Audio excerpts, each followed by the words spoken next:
we started learning about the cathode ray oscilloscope, simply known as CRO. The cathode ray oscilloscope, the heart of the cathode ray oscilloscope is a cathode ray tube, and we also learned about the cathode ray tube. We have an evacuated glass tube of a structure like this. We create electrons by heating a cathode element, normally it is a tungsten filament, and we control the number of electrons that pass through using a grid. We call this as a control grid or simply grid, and we focus the electron beam coming out using 3 tubes, concentric tubes, and we give the extreme tubes positive voltage and the inner tube negative voltage, and that creates an electrostatic lens which focuses the electron beam that is coming out into a dot at the screen.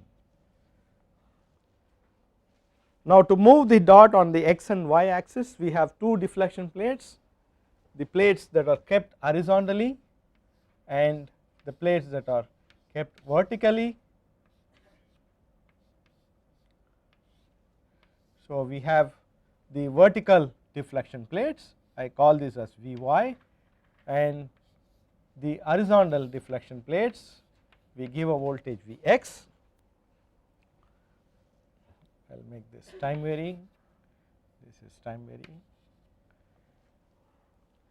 And if you want to see a waveform applied to the y input, then we will have to generate a particular sawtooth waveform.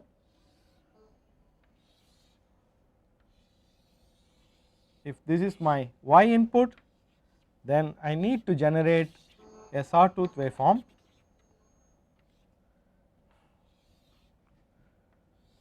and in the triggered mode we start the sawtooth waveform at the same point on y input. So we call this as the trigger point,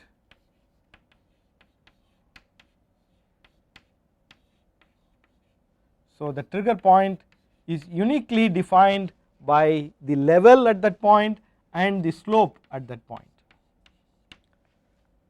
So if we look at the block diagram of the oscilloscope, we can say that I have the screen, I have the y input, I have the x input goes through a sawtooth wave generator, right. This is a start stop generator, and the start signal comes from a trigger circuit,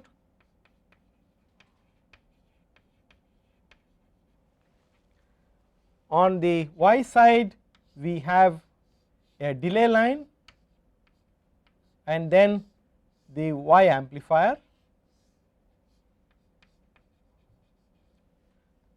and we can select the trigger from the y input, right. The amplifier gain is adjusted such that we get a uniquely set sensitivity on the oscilloscope, right. So we have the y amplifier gain adjusted to get y sensitivity in the 1, 2, 5 sequence, 1 millivolt per division, 2 millivolt per division, 5 millivolt per division, and so on in that sequence. Similarly, the sawtooth wave generator, the time period, right, I call this a Tx, is once again set by the user. This time period is again in the 1, 2, 5 sequence, 1 millisecond, 2 millisecond, 5 millisecond, 10 millisecond, 20 milliseconds, and so on, right. and so because we are going to see the same portion of the waveform and again we get a stable waveform displayed on the screen, right. And apart from this we also get a blanking pulse generator which is actually given to the Z input. The Z input is nothing but the control grid, so we call this as Z input. So we blank the screen whenever the sawtooth is the blanking signal applies a very large negative voltage to the grid, so that none of the electrons pass through the grid and the beam is switched off, right. So that you do not see unwanted signal during the period where the sawtooth generator has stopped, right. So in the triggered mode oscilloscope we have the input. If I directly connected the input to the Y amplifier, I call the DC input. It is also possible to select an input through a capacitor coupling, we call it as AC input, right. The moment I connect my input through a capacitor, DC is blocked, only time varying signal would be passed on to the input, right. Now let us look at the operation of the CRT today, right. So we have the Y deflection plates, let us say this is the Y deflection plates, and I apply a voltage Vy, deflection voltage in the Y axis, and I have the screen somewhere here. I have the electron beam. So if the electron beam goes untouched, it would have met at the center of the screen, right.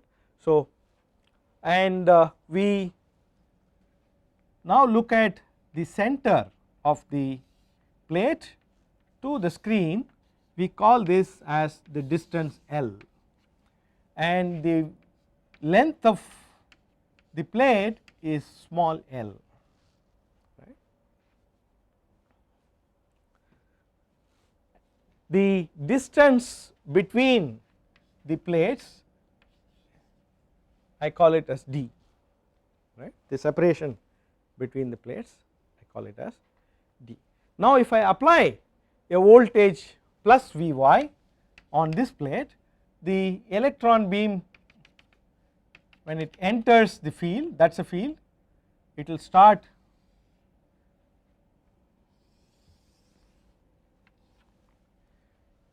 deflecting towards the Y plate, because positive voltage will attract the electron, and after it leaves the influence of the field, it will simply travel in a straight line and meet at a point, let us say I call this as A, the center point is B, and it will meet at a point C, and BC is the deflection Y of the spot on the screen, right. Now if I extend this line, it will connect somewhere here, I call this as point O, and if I extend this line, I call this as point D, right. Now when I apply an accelerating voltage to the screen anode, I call this as VA, the accelerating anode puts a force F, right, and it would accelerate the electron somewhere starting from here, it will accelerate up to the screen. We make an assumption that when it comes to the Y deflection plates, the acceleration has happened and the velocity is constant velocity, right. So we call this as velocity ux, the velocity of the electron in the x direction is ux, right. Now the velocity that the electrons is ux, the energy, the kinetic energy in the electron would be half m ux square, right. Let me call this.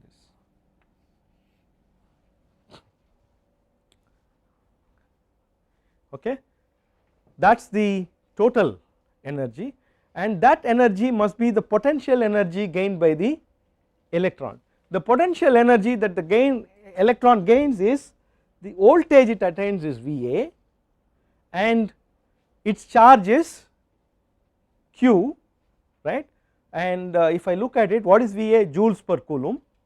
If I multiply by the charge of the electron, it will be joules, the energy gained by the electron. So I have Q into Va, where Q is the charge of the electron. I am not putting minus Q because I know it is the I have a negatively charged particle traveling in this direction, so current is flowing in the opposite direction, right. So now we say ux square is equal to 2q Va by m. Okay. Now we look at the displacement of electron in the y direction, right. So we have y is equal to u naught y into t plus half ay into t square. That is the equation of motion, right, of a particle that is undergoing acceleration. U naught is the initial velocity, which is 0, right. So I need not consider the initial velocity, right. It is ay into t square, right. Now the acceleration in the y direction is proportional to the force on the particle, right. So if I look at force Fy, that is mass of the electron into the acceleration of the electron.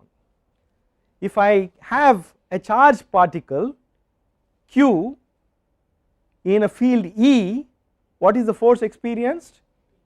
QE, right. So force now is equal to QE, E is Vy by d, because if I have uniform field here, I am applying voltage Vy and the separation is d, right. Volts per meter is my field, right. So if we look at that is equal to Ay, and I can bring the mass here q by m, right. So now I can substitute for Ay here. So y is equal to half q by m Vy by d into t square, right, half Ay t square. Ay is nothing but qm into Vy by d, right. Now if I look at the ux, right, the velocity ux is nothing but x by t, right, distance travelled by time, or I can now replace t is equal to x by ux, right. So now I substitute this here, y is equal to 1/2 of x by ux, so q by m Vy by d t square, that is x square by ux square, right. So now I know ux square is 2q by m into Va, So, I substitute that. So, this would be equal to 1 by 2 into q by m Vy by d into x square by ux square is 2q by m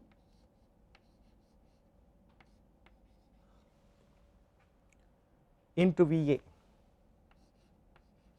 Now, I can cancel q by m by q by m, right, numerator and the denominator. So, now I can have y is equal to 1/4 Vy by dVa into x square. Am I right? Okay. Now, if I look at this curve and I find the slope, right, I find the slope dy by dx. I know dy by dx is a slope that would be, if I extend this and then I say this angle is theta, dy by dx at x is equal to L, right, small l is tan theta, right. So, dy by dx at x is equal to L is equal to tan theta. So, now we differentiate x, that would be 1 by 4 Vy by dVa into 2 x square. If I differentiate, it will become 2x, and when I put x is equal to L, 2 small 2L, right. So, I can cancel 2 and 2 and make it half. Okay.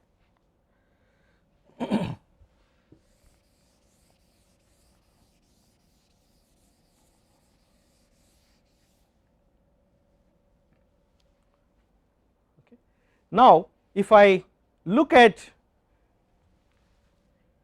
capital Y, right, Y by L, the distance between the center of the plate and the screen, right. So, if I look at it, Y by L, capital Y by L is tan theta,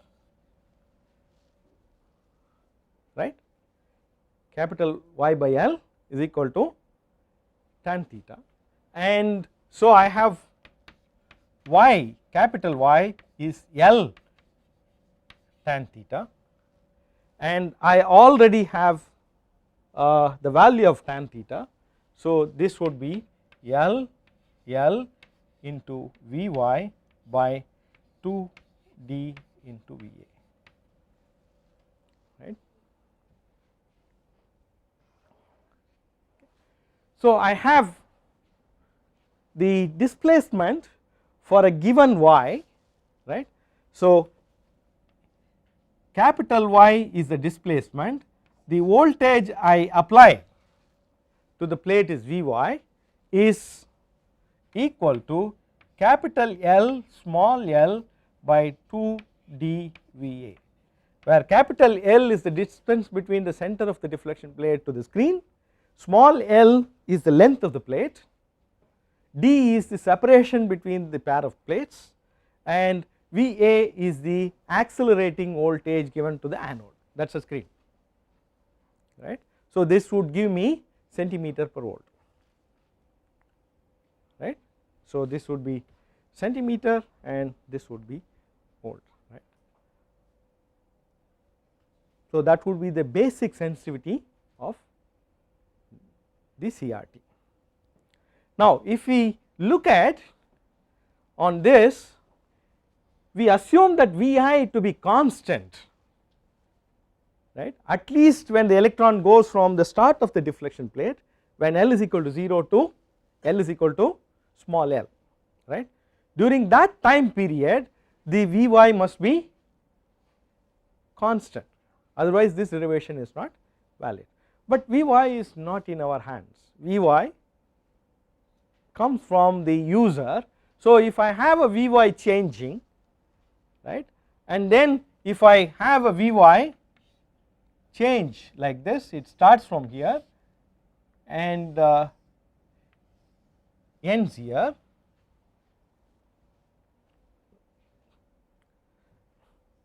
okay,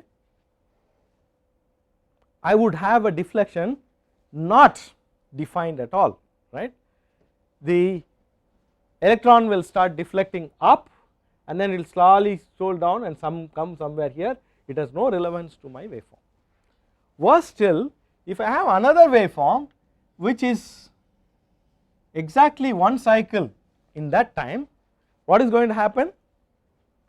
For half the time the electrons will try to go up by some distance y, and for the next half it will come bound by the same distance y, and then if I look at it, the electrons would have travelled up like this and then travel down like this, and at the end it would be 0, the net deflection would be 0, right. So, this particular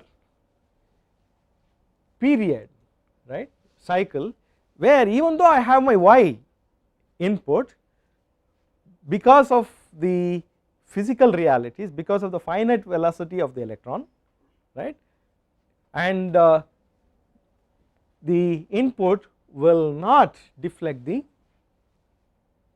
spot, right. We call this as the extinction frequency.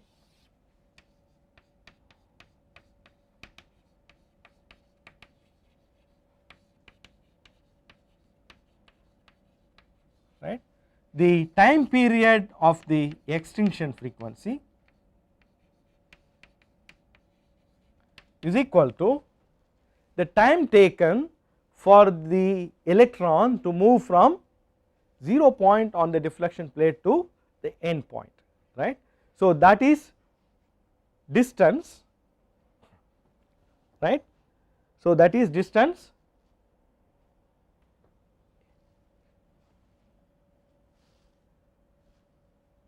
tell me what is that? That is distance L and travelled by a velocity ux, right. Of course, 1 by this time t extinction will give you the extinction frequency, right. Extinction frequency is 1 by t extinction. So, the oscilloscope has a definite bandwidth, not the oscilloscope, the CRT, the cathode ray tube itself has a definite bandwidth, right, that depends upon the velocity in the x direction, which depends upon, if you look at it, the accelerating voltage.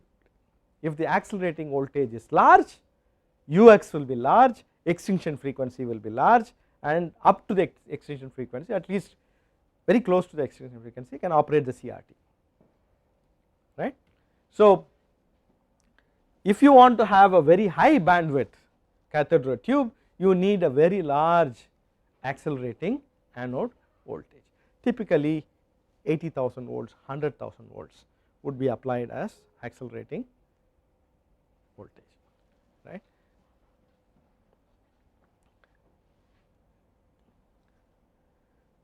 Now, if we look at the actual deflection sensitivity, we will see that we need tens of voltage for deflection on the screen, right, which means with the CRT alone, if I straight away apply my voltage across the y deflection plate, I would be able to see only large voltages on the screen, right. If you want to see small voltages, then you need a y amplifier which will amplify, let us say, my 1 millivolt into 27 volts or 28 volts, that is required to derive or drive the deflection, okay. So, y amplifier is essential. We already saw the delay line is required because it has to compensate for the delay in the trigger circuit, right. The trigger circuit will take some time to decide whether the slope and the level has been achieved, and then only the sawtooth wave generator start signal will come, right. By the time I should not put the y input, I have to delay the y input by, so the delay line would have a delay which is equal to trigger delay.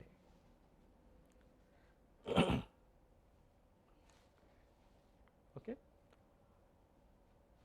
Now fine, we can now see the waveform on the screen, whatever, right. And once again, generally if you look at, not generally, always, the x is given 8 divisions and y is given 10 divisions, right. So this is normally approximately 10 centimeter or 10 divisions, even if it is not centimeters, this would be 8 centimeters, right. And each centimeter again would be subdivided into either 1 millimeter or 2 millimeter depending upon the oscilloscope, right. So assume that I have each subdivision is divided into 1 millimeter, right. So on the vertical side my resolution is 1 division in 80 divisions, right. The minimum that I can read is 1 millimeter and the total is 80 millimeter. So resolution on the oscilloscope is 1 by 80. This is general almost, right. And resolution on the x axis I have same 1 millimeter but 10 centimeters, so I get a resolution of 1 in 100. If you are making measurements on the oscilloscope, that is the resolution that you get. Once people have made the trigger mode oscilloscope and they were able to see one waveform, then the question came, why not make something where I can see more than one waveform, right, maybe 2 waveforms, 3 waveforms, 4 waveforms. The first is of course at least to see 2 waveforms, right. And when that question came, the first answer that was given by people who are designing oscilloscope is put 2 electron beams, right. You have one screen but put 2 beams, right. These were called dual beam oscilloscope.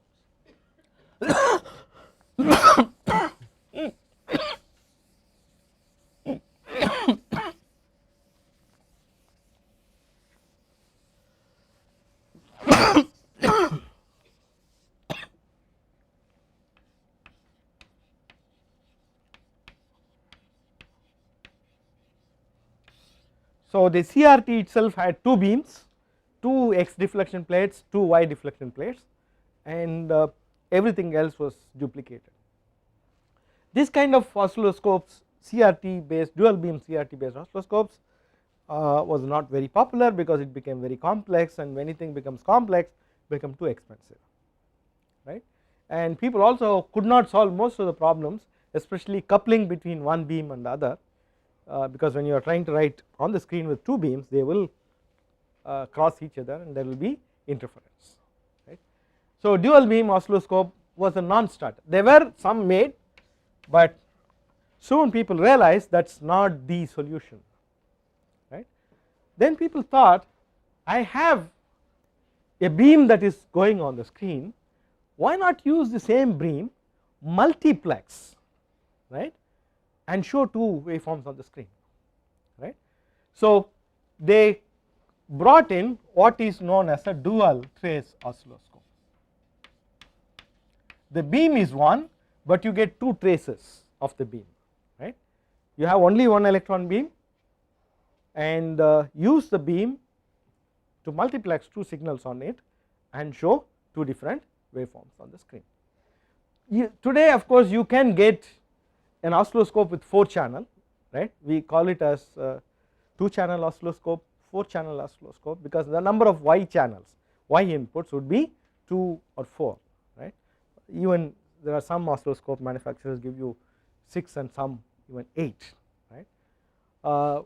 But whatever be the number of channels, right, the operation is always called dual trace, right. This is another misnomer, whether I have 2 channel or 4 channel or 6 channel, they are always called dual trace oscilloscope, right, because we do use the same technique but multiplex more channels.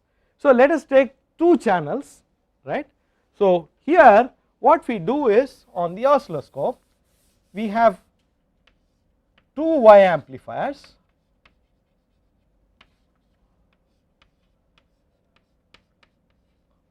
right. I call this as Y input 1, Y input 2, either I can DC couple or AC couple, it is left to me, and the output of the 2 Y amplifiers is given to a switch, and the switch output is fed to the Y deflection plates, right. In practice, after the switch there will be an amplifier, let us not worry about it, right. For understanding the principle of operation, the actual detailed circuit is not necessary. Okay. Now this switch is single pole double throw switch, so I have Y1 here, Y2 here after amplification, so I will have A1 times Y1, A2 times Y2. A1, A2 are the gain of the amplifiers, Y amplifier 1 and Y amplifier 2. So let me call it as 1 and 2, right. Now if I put this switch at a particular level, the control is, let us say 1 and 0, 1 means it will be in position 1, 2, 0 means it will be in position 2, right. We call this as an analog single pole double throw switch, right. One pole, so this switch is 1P double throw or SPDT, single pole double throw switch. Okay. Now I can display 2 signals. Let me see, I have 2 signals here.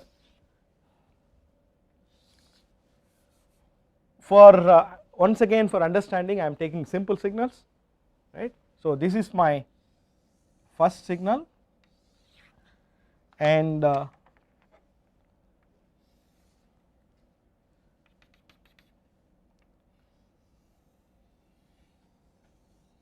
this is my second signal. I am taking it double the frequency, it does not matter, right.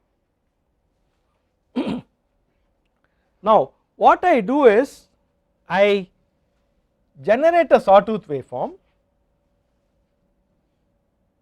Let me draw one more cycle.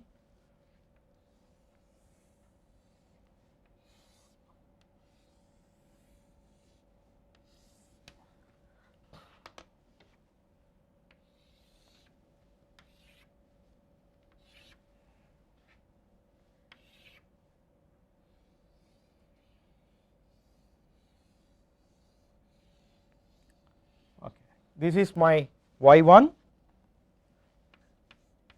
this is my Y2, and I generate a sawtooth waveform something like this. So this is my first sawtooth waveform. At this point I put the switch signal, I call this as signal S, which controls the switch, right. So this is S at 1. So what will happen to the output of the switch?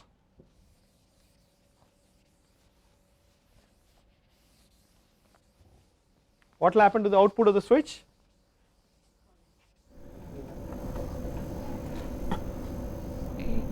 Right. Output of the switch Y1 would be selected, because when it is 1, position 1 is selected, Y1 is selected, right. So if I now draw the screen,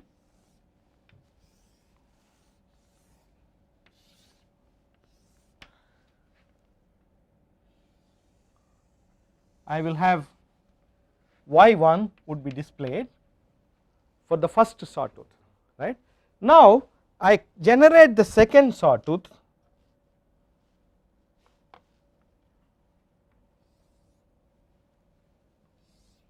I am not changing the sawtooth frequency, it remains the same. I generate the sawtooth frequency, but I make the switch signal go to 0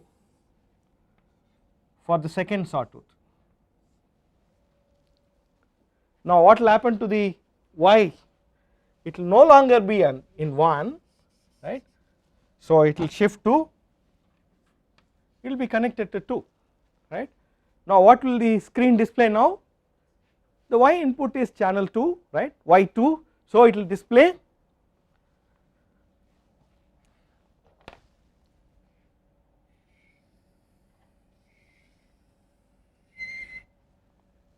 y2, right.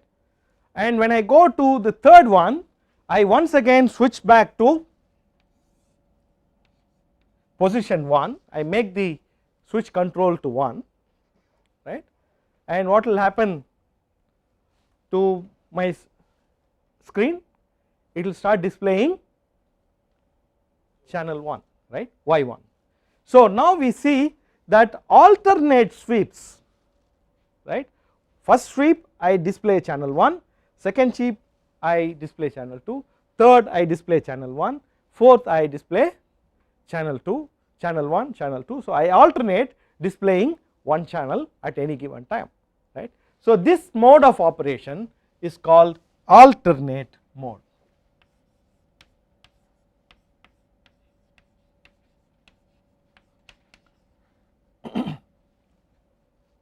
The first 3 letters will be normally printed on a switch, where you can select the mode of operation as alternate mode. So I repeat, what is an alternate mode? We display one full waveform, or one for one particular period of the sawtooths, right, we display one channel, okay, we display one channel, and hence the term alternate mode. Now I do not do that, I do independently switch on and off the switch at a much higher frequency than the sawtooth frequency, right. So what I do is, within one sawtooth, the first sawtooth itself, for the first time I make the switch go like this. Within one sawtooth I make the switch go 0 1 0 1 0 1 like this, right, several periods. Now when it is in 1, channel y1 will be connected, right. So up to this point y1 would be connected. So I will have the display up to this point, I will have y1 would be displayed and y2 will not be displayed. Let me erase it, and right, up to this point y1 would be displayed, right, because the switch is connected to 1. Now in this period, so this is time period t1, this is time period t2, the switch is connected to t2. So the waveform that would be displayed would be whatever is at the output of the switch. So that portion would be displayed on the, so if I look at this, I would have the waveform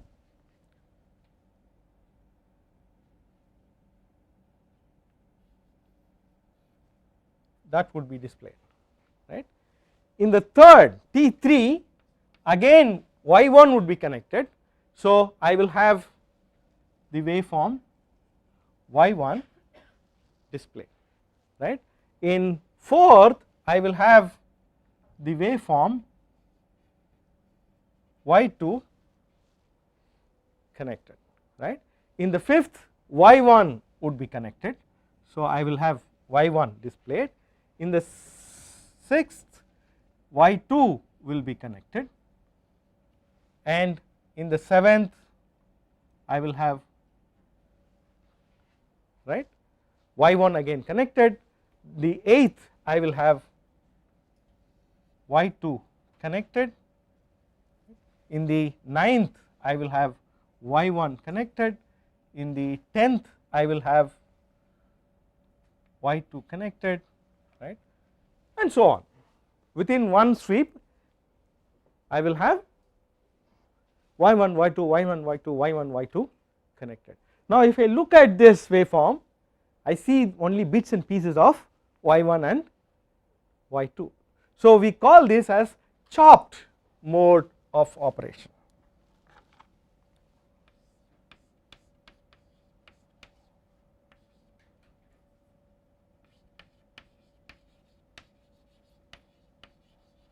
This is the alternate mode, chopped mode.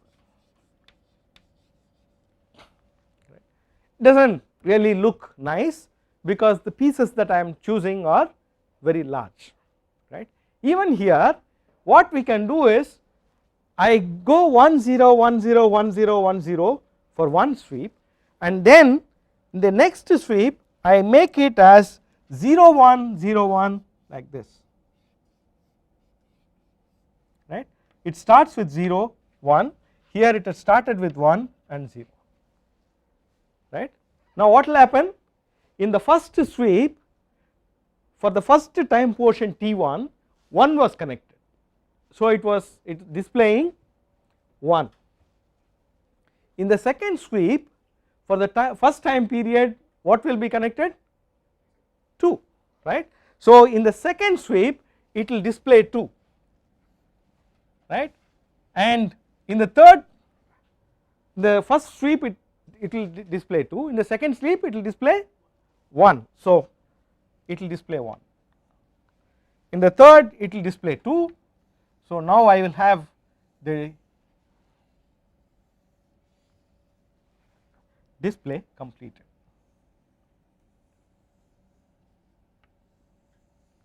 right, something like this, okay.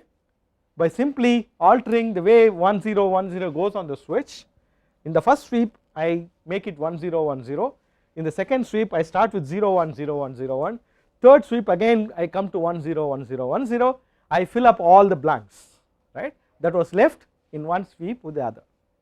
So I will get more or less a continuous waveform, both the channels would be displayed, right, because here we are chopping the waveform at small pieces and then reassembling them on the screen, right. The mode is known as chopped mode of operation, right.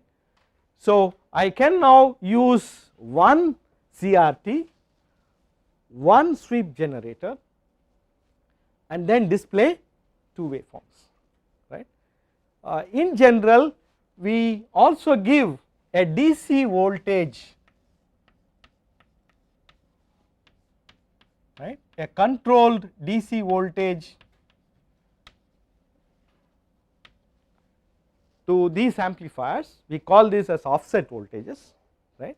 So I can now add a DC voltage to y1, not display it on exactly at the middle of the screen, right.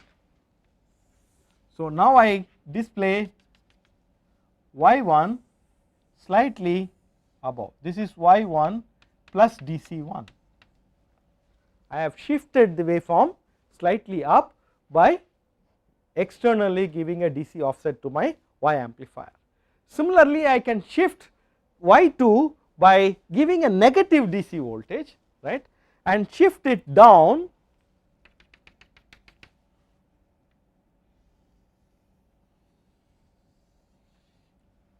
right. So this is y2 minus DC2, I have given a negative DC voltage to be added up to the y2 amplifier, right. So by doing this I can separate these waveforms and see it very clearly. Now all this we discussed, but without discussing how do I generate my sawtooth, right. Sawtooth wave generator is not autonomous, you remember it is a start stop generator. I must give a start signal to the sawtooth waveform, right. So, if I have to give a start signal, I have to select level and slope on a particular signal, right. So, in a sawtooth waveform generator, you can select the trigger from either y1 or y2, right. Trigger select can be chosen from channel 1 or channel 2. One of the channels will decide when the sawtooth generate started, right, and based on that the display would be set. Okay. So, in a dual phase oscilloscope, we have only one electron beam, we have only one CRT, one set of focusing anodes, acceleration anode, control grid, everything is one, but we multiplex two Y channels through a simple analog switch, right, and display both Y channels on the screen. There are two modes of multiplexing. If I choose any given one channel for the entire sweep, then the display will alternate between one channel for one sweep, one channel for the next sweep, right. Every sweep the display would change the channel. We call this as alternate mode of operation, right. And on the other hand, within one sweep, if I start displaying 1 2 1 2 1 2 1 2, right, I chop the signal invariably, because whenever I am displaying 2, the portion of 1 is not displayed at the time, right. So, we call this as chop mode of operation, but we can fill in the gaps. If I make 1 2 1 2 1 2 in the first sweep, and then 2 1 2 1 2 1 in the second sweep, and 1 2 1 2 in the third sweep, and so on, right. So, the blanks will be filled. I will not see a chopped waveform, I will see almost a continuous waveform. And also, if I do it fast enough, I make this chopping time very small, the worst I can see is only dots, right. Instead of a continuous line, I will see dots, right. But because of this trick of making 1 2 1 2 and 2 1 2 1 2 1, right, we can most of the time we do not see the discontinuities. We will see that these two waveforms are almost continuously displayed on the screen. Okay. Now, we have two Y inputs, right. We saw it is possible to convert a normal oscilloscope into displaying two waveforms. Now, is it possible for me to look at two different times, right. I want to look at a waveform in a full, up to this one waveform I see is T1, and then let us say on this waveform I have something like this, right, a small glitch. Now, if I see the full waveform, I do not see the glitch. If I see the glitch, I cannot see the full waveform, right. If I expand, I cannot see the waveform. Is it possible that I can see both? The answer is yes, because in the first case we had two different Y's, now I can have two different X, right. I can have one sawtooth displaying the full waveform, the other sawtooth I can generate a second sawtooth to display only this portion, the expanded portion, right.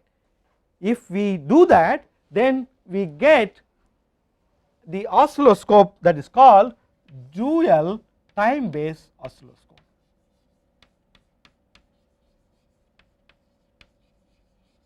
Right. The dual time based oscilloscope, we have what is known as the main time base and second time base, right, a main time base and a second time base.